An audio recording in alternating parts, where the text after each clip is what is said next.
Hi, I'm Sarah Sizer, and I have Tourette Syndrome and ADHD. This is Sarah.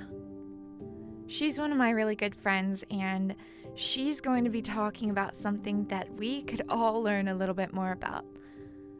I can't wait for you to hear her story and learn more about what it is that we would like to promote awareness for. And that is Tourette Syndrome. I actually remember the first time I actually ever started ticking. I was in the car. It might not have been like the first time, but it was when I first realized it. I was in the car with my mom and my brother. I was 7 or 6 years old. We were just driving, talking, and I started to just uncontrollably clear my throat really loud and uncontrollably cough and all this kind of stuff, and I didn't know why I was doing it. And my mom and my brother are like, "Why are you doing that? You need to stop. You're not why do you keep coughing?" And I didn't really know why I was doing it, so I kept doing it. But after a while, we went to the doctor, and I was officially diagnosed with Tourette Syndrome and ADHD.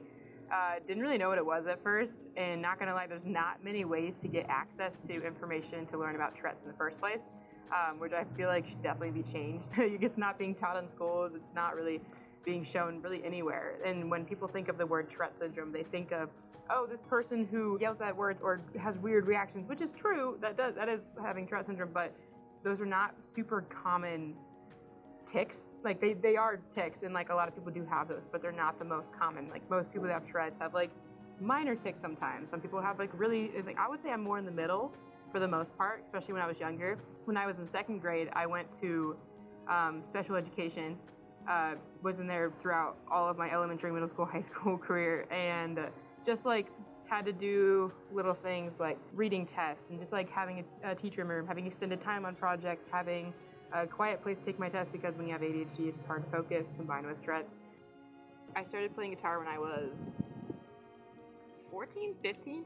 My dad had a really old acoustic that he just had there from college that he never used anymore. So that became a hobby that I had through the years that just relieved so much stress. And it's actually a huge part of my testimony, honestly, just how I became a lot more mentally healthy in high school without even knowing for partially time. It's one of the reasons I have my guitar tattoo. Main reason I became graphic design actually is because when I started my YouTube channel back in 2014, I did that for years.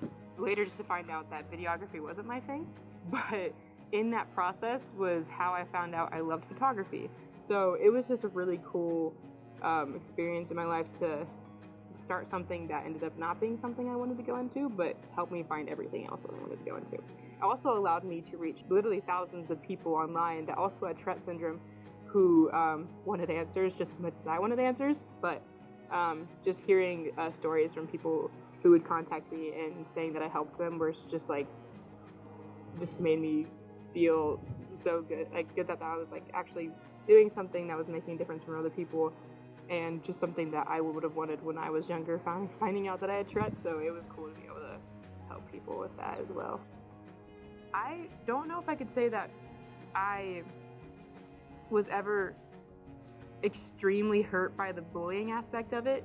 I just felt bad for people because they weren't educated enough to know what it actually was. So I try not to get mad at people for it. It is frustrating, especially when you're going to places where I have a tic tac in front of a lot of people, in front of an auditorium or something like that, and constantly just see people staring at you, looking back, trying to be oh, what the heck is that? Who is she doing? Why is she doing that? It's so stupid, because people just don't know why I'm doing it. And numerous occasions where people would mimic my Tourette's, or I'd hear stories of my friends would tell me that people would talk behind my back and be oh, it's so annoying, it's so stupid. But the nice thing is that my friends would always stand up for me, which made me feel really good.